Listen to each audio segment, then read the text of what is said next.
The Pistons are the basketball champions of the world. Detroit, it's time. It's playoff time, Detroit. Let's go to work. Shout out Detroit. I got to buff up, you know what I'm saying? Detroit, I'm all the way in. Detroit Pistons, I'm all the way in. Let's do it. Hello, everyone, and welcome to another episode of the Buff Something Podcast. We are the best POD in the 313. We're still talking about the best team in the Eastern Conference. The Pistons still in first in the East on a now 13-game winning streak. We are recording this on Wednesday morning, still before noon, Wednesday morning, with the Pistons having a chance to break the record for the most consecutive wins in franchise history tonight in Boston. NBA Cup game. Stakes are pretty high. History on the line. Cup game on the line. We have talked about a lot about the next man up mentality of this squad and how through this win streak, guys like Cade have missed games, Duran has missed games, Tobias has missed games, but we finally got the return of a guy that I think we've all been waiting to see for a long time. We haven't seen him and Cade Cunningham play a lot together, so hopefully we're witnessing the start of what is the future backcourt of this team.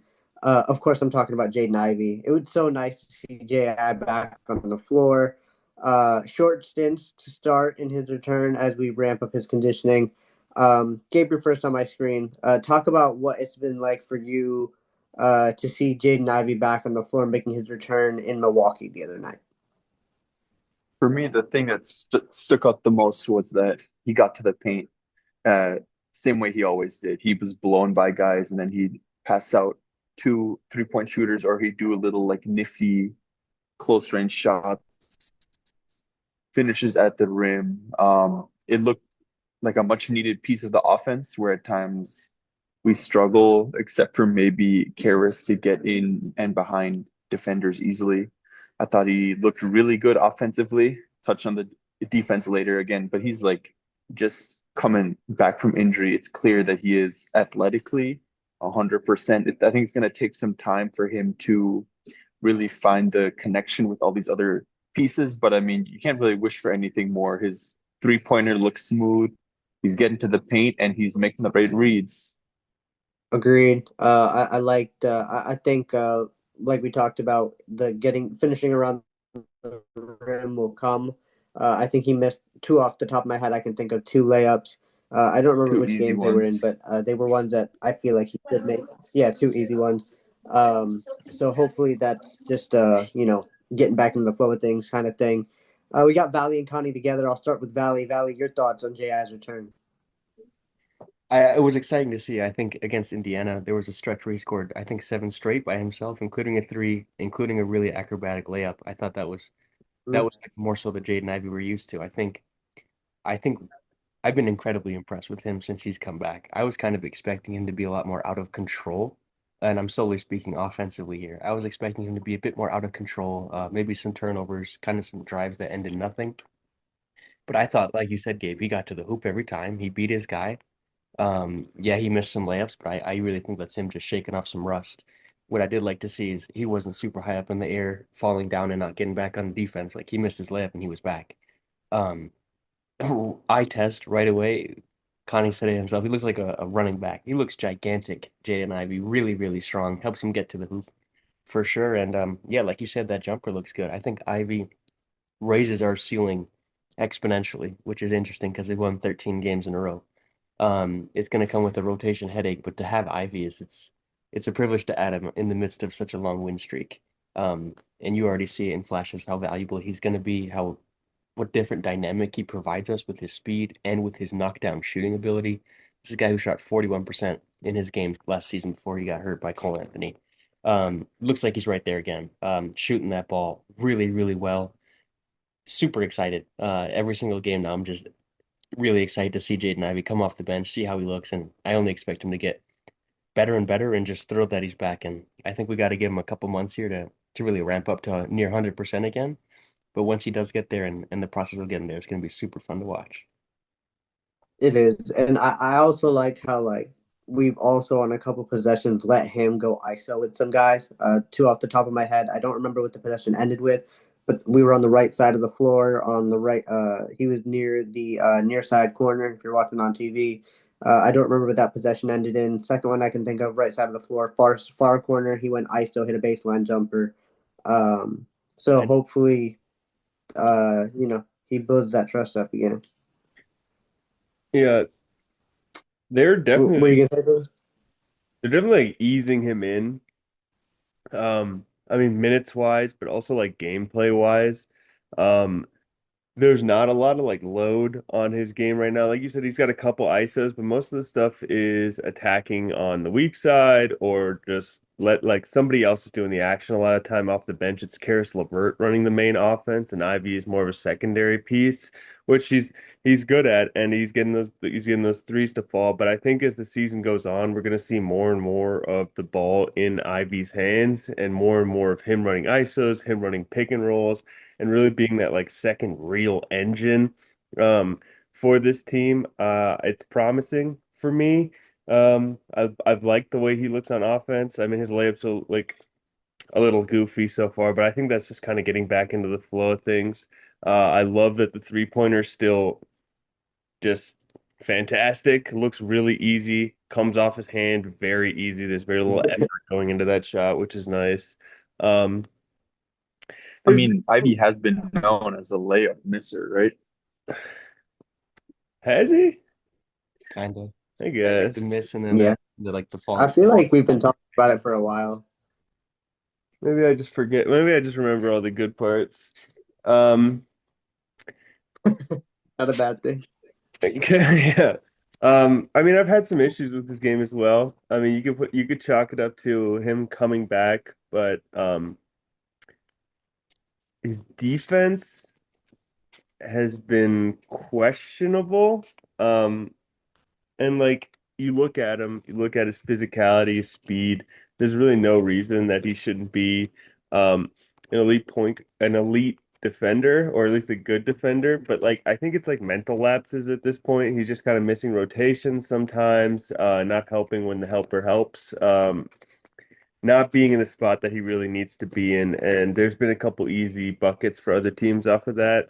Um, that might be just something to play in shape, but he never was like really a great defender, and those mental lapses were an issue beforehand. So I don't know. How do you guys feel about that? I think Am I overreacting? even with the mental lapses, I mean, I There, think it there. is a slight one. I think we got to definitely give him the benefit of the doubt. But talking about like the mental lapses, even like in Indiana, I think it was the end of the third quarter. He just kind of didn't realize the clock and kind of ran out of bounds. Mm-hmm. I think that's just genuinely just him playing back into it. But it's something to keep an eye on because he's historically been well below average on the defensive end. But I don't know. I think a lot of the times when you're out for such a prolonged period of time, like you see the game from a different perspective, and you're able to adjust. And I don't really understand how you can't be a good defender in this with this team. Like even Duncan Robinson has come in, and I swear he's a pretty good defender now. Like he puts in work. He uses his length. It's just the infectious energy and culture that we have. Like it's got to rub off on Ivy as well too, which I think will give him a defensive boost. So I'm not too worried about the defensive side of things yet, but it is something to keep an eye on. But again, like needs a couple months before I say you're a bad defender. Three things off the top of my head I can think of. There's one possession in Milwaukee where he seemed a little bit lost when the swing of things. I think he can be a good weak side defender in the sense where like if there's a skip pass to the corner, he can intercept it, and we did see that a little bit in Milwaukee. And then there was one possession that sticks out to me in Indiana where I think it was Stu who came down. I think it was on Matherin to help, but he left Jay Huff open at the top. Ivy still sprinted out and took that three away from Huff, forced him to put it on the floor, made a bad pass. Ron was able to get the stop in the corner. So I feel like it's just going to take some time for him to get back into the swing of things.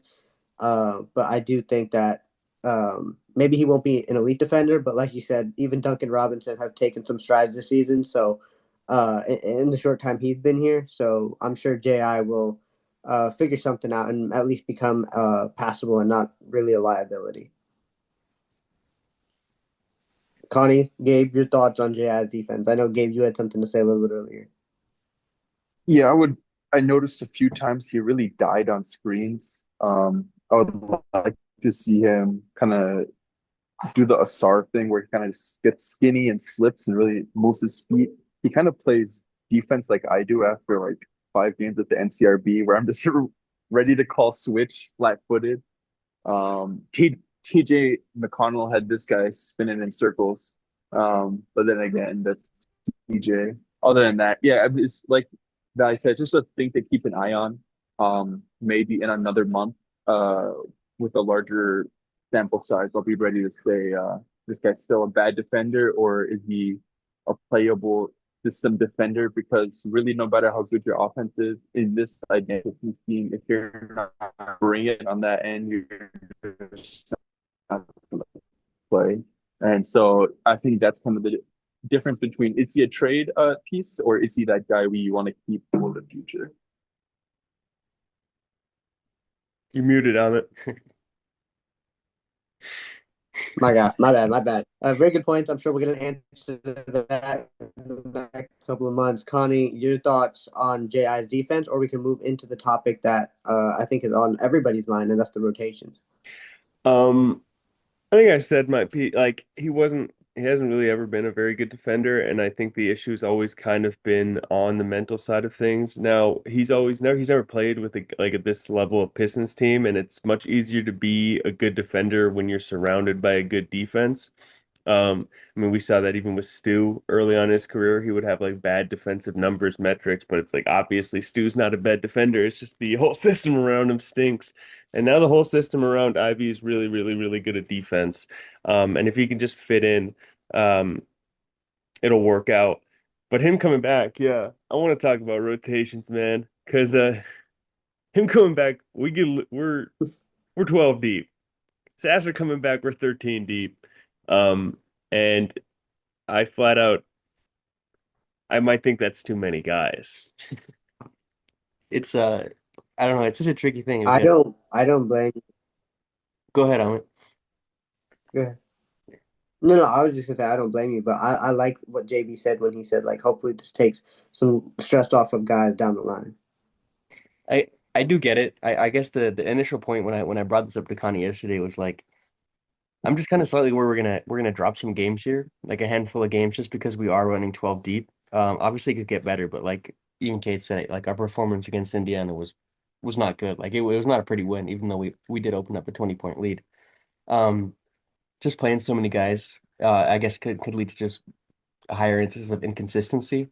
Because you just never know with that many guys who's on, who's not going to be on. Takes away minutes from guys who are on. It's super interesting, and the debate that comes from it is like who theoretically would be out, like when the time does come, like when we do have to narrow that down for this is winning time, who does come down, and it puts us in a difficult spot because on our trajectory and our timeline, this would always be a developmental phase still, right? But now we're also at the time where we have some veterans who are perhaps better than some of those young players who need to develop. Do they play over those guys at the risk of their development?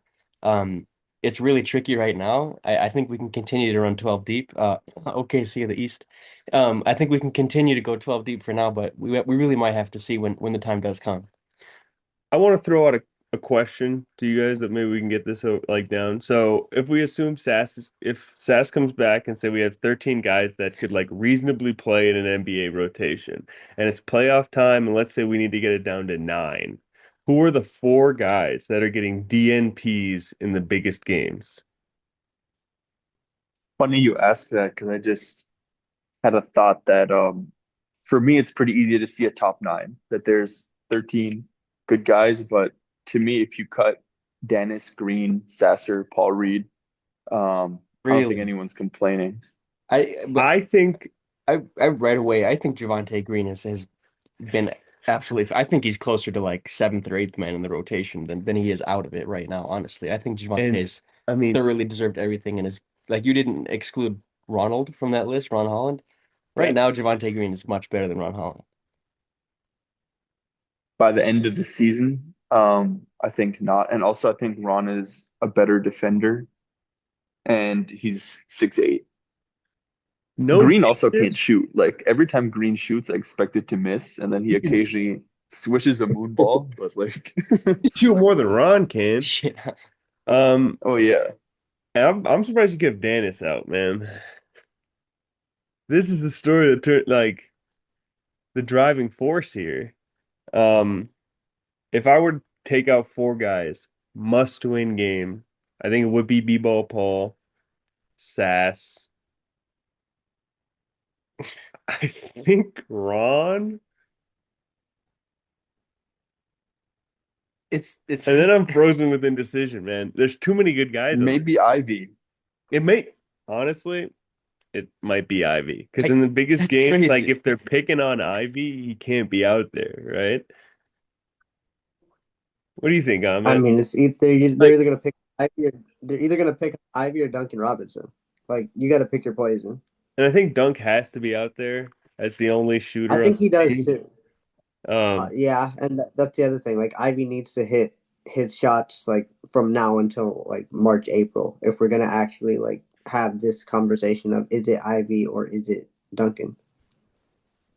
Um, Because I'm with Switch you on further those first couple of guys. on just about the same number of attempts a game. Javante Green shoots 32% compared to Ron's 27, for whatever it is worth. But I think one interesting thing is like between these guys, you eventually have to make the decision on who plays or who doesn't. Is there's so much overlap in their skill set and their size and like their metrics. Like they are all kind of There's that, but like then one through there's also three. like if we, there's also the external factors, right? Like we mentioned, Ron is taller than Javante, but there's also Javante is more of a vet than Ron is, right? So like it's there's give or take on almost every argument we can make. It's just like I guess it just depends on the situation. And in a playoff setting, Javante Green probably wins because he is a vet. now Valley said something. He said OKC East, and that's something I can buy into because I'm now just like I was curious about it, so I pulled up a box score of OKC Indiana Game 6 NBA Finals. OKC had 12 guys play over 15 minutes in that game, and they They played did, and they did that or a couple of played times in like the playoffs. play rotation minutes, and then total played 14 dudes.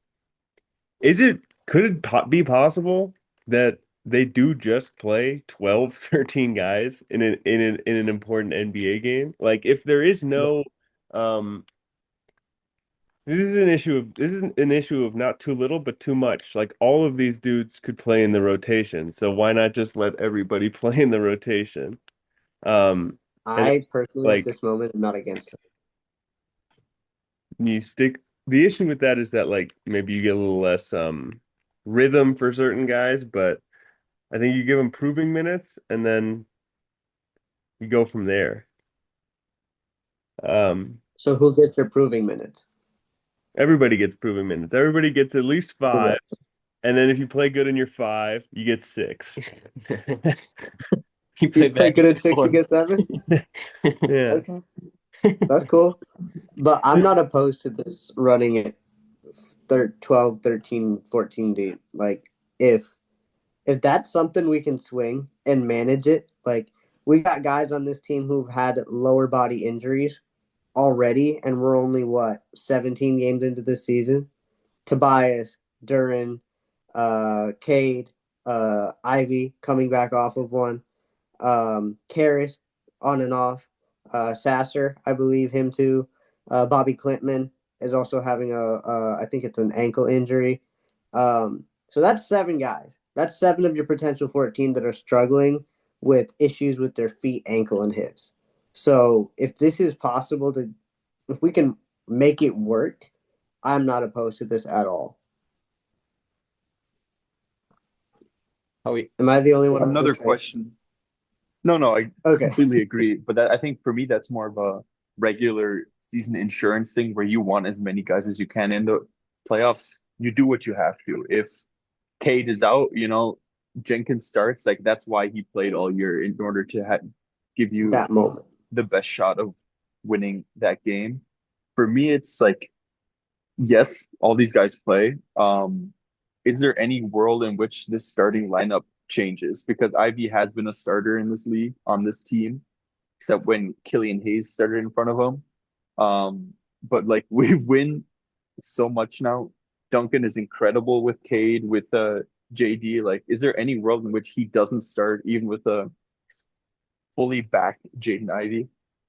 I think that there's still very much an avenue for Ivy to start, and I don't think that means Duncan Robinson goes out. The way Duncan has gelled in, this is a different topic. I'm gonna get right back to what you're saying, Gabe. The way Duncan has gelled in so quickly has been really great. The amount of like slips, like he's hitting off of those screens when he's curling off for Duran and Isaiah Stewart has been great. But I think Ivy could genuinely fill in for, theoretically Tobias Harris. I think that is like a really versatile lineup that we have. But as it stands right now, I love our starting five, and I think Ivy theoretically as a sixth man would be fantastic, and I could see that being a long-term goal for this season. And then maybe we try to work him in, but I think when you look at it, I think Tobias is maybe the only starter out of that five right now where I'm like, you could maybe be moved to the bench or And whatever it may be, and that could be Ivy, and and it could be Stu. that could be Stu, which shows our versatility. We could play a one or we could play a four, in for Tobias, and I think having a Sar gives you that flexibility. But I Could I really, interject real quick?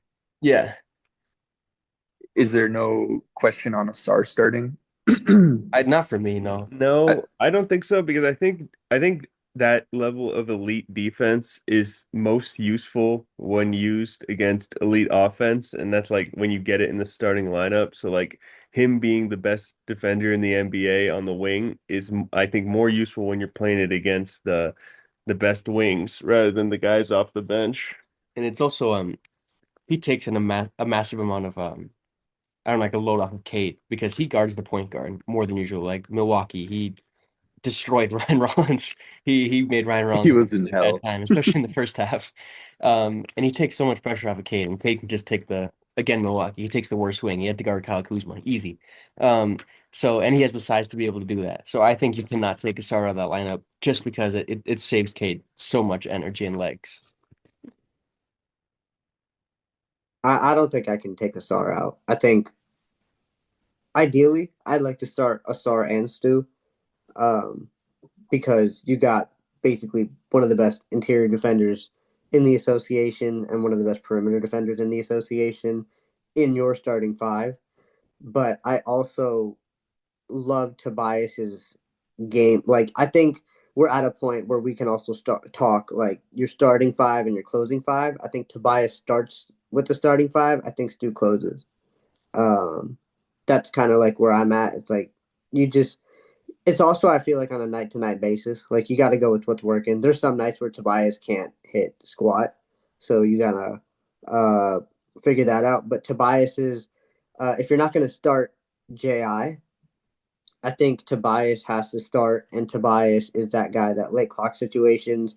You get the ball to Tobias. If Cade takes the ball down the floor like he does every time, hits a wall 3 times, get it to Tobias, let him go ISO, get you a bucket.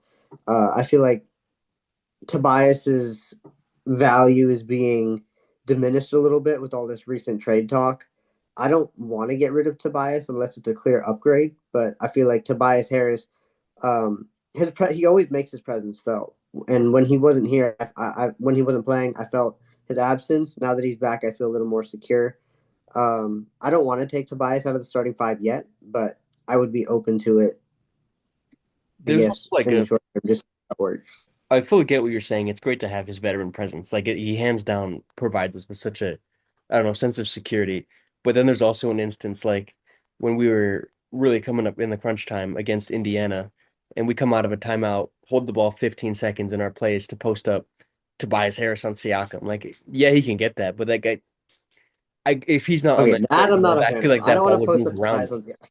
I don't think that's on Yeah, I don't want to I don't post up think it's Tobias on on him, but I think Siakam. sometimes the ball just kind of gets somewhat stuck to him. I think other guys just kind of move that ball better, and I think that's something to keep an eye on with Tobias starting now if that ball continues to keep zipping around, because I do think he is occasionally prone to being a bit of a stopper of the ball. Does it zip more with Stu? I do think so. I think genuinely Stu is like, okay, if it's not there, I'm pulling a three or I'm handing it off and screening. And I think the more we screen, especially with when we have that with JD and Stu, the amount of screens and off ball screens we're setting, I think just frees us up a lot. And I do think he passes that ball quicker because he And if has we this. are going like 12, What's up? 13 deep, you're gonna get a substitution after like 3, 4 minutes. So Yeah, like you're not going long with Tobias or with Stu with whoever you start.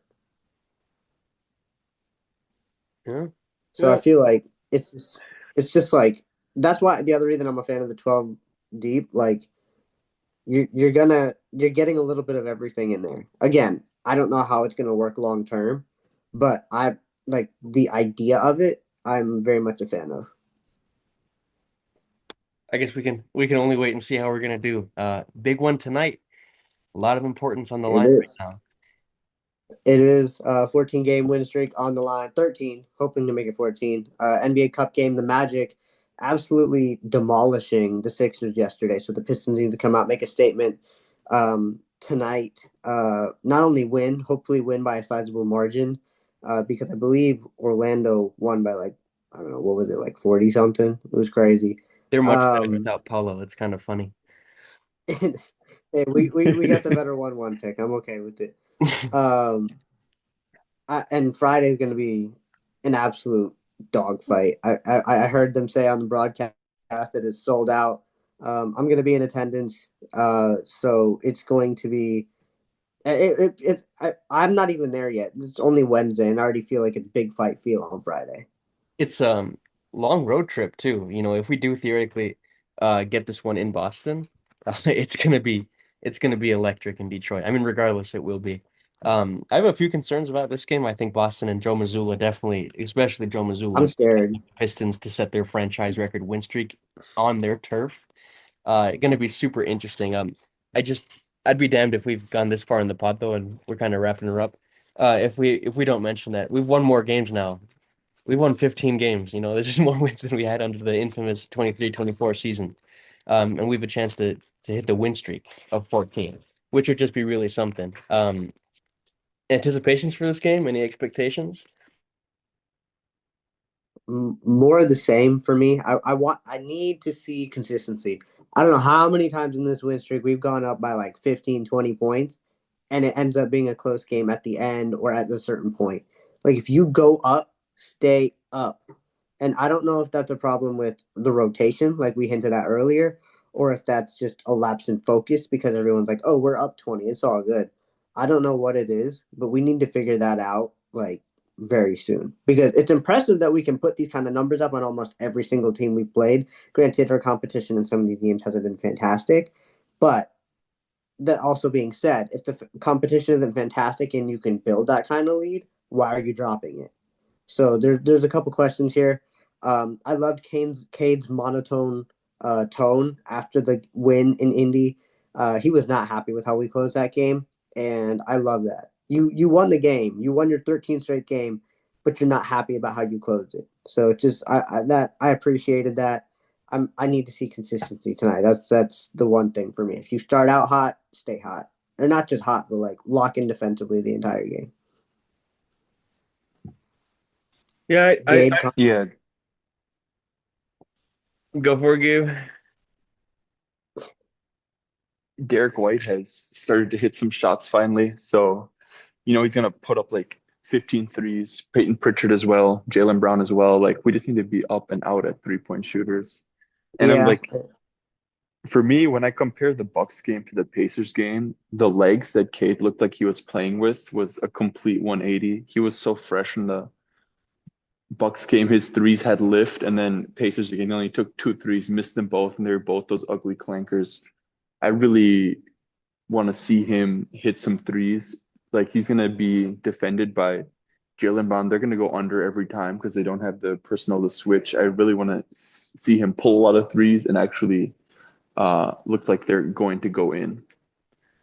yeah, and we are one of the best paint teams in the league. I also appreciate how he noticed those first two threes were not very good, so he just didn't take very many of them. Also sucks because, like you said, they're going to go under pretty much almost every time tonight if that's the case. Connie, your thoughts on tonight's game? I need them to play harder and faster. I thought they played pretty lackadaisical against Indiana, and it worked out because Indiana kind of stinks this season, and we are the better team. But like, I just didn't think that fire was there, that intention to control the paint on both sides and just beat a team down that we've seen earlier in the season. So I just need more energy, yeah, from these guys today. I'm for that. I'm for that. Any other thoughts on this squad before we get out of here? Yeah, I could add one more thing. I listened to Zach Lowe podcast recently. He said we're like off the charts in every defensive aspect except defensive rebounding. We're like 23rd or something in the league. I forgot the exact number. I want to see some box outs, see us, and it happened against the Pacers as well. We're just It like happened a lot. it seems like it's not like laziness almost. It's just like not being in the right position. Like, yes, you want to leak out, but you need to like grab the rebound first.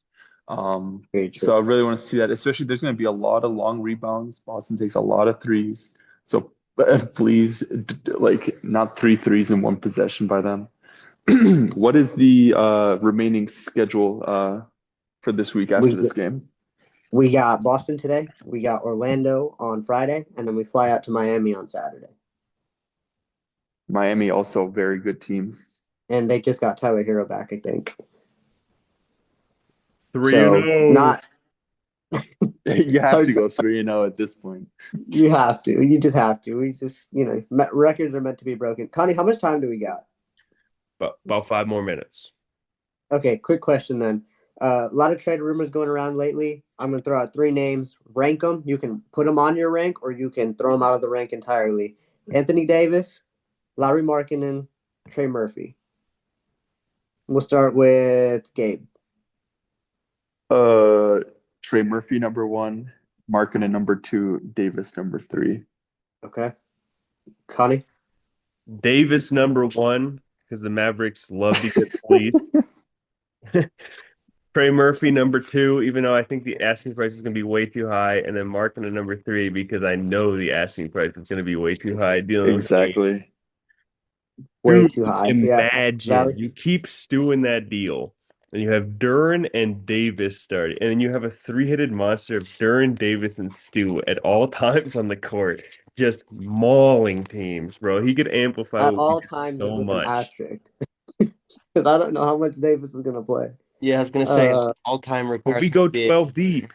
We he doesn't like he could play 25 minutes a game. You trade for Davis, you're only going to have like 8 deep. $60 million in That 3 too. years down the line. Yeah. Yeah. Tom Gores. Private Tom- guy. He can pay, but We'll pull a bomber and pay him for like something to do with trees. Valley, your thoughts on those 3 guys and ranking them?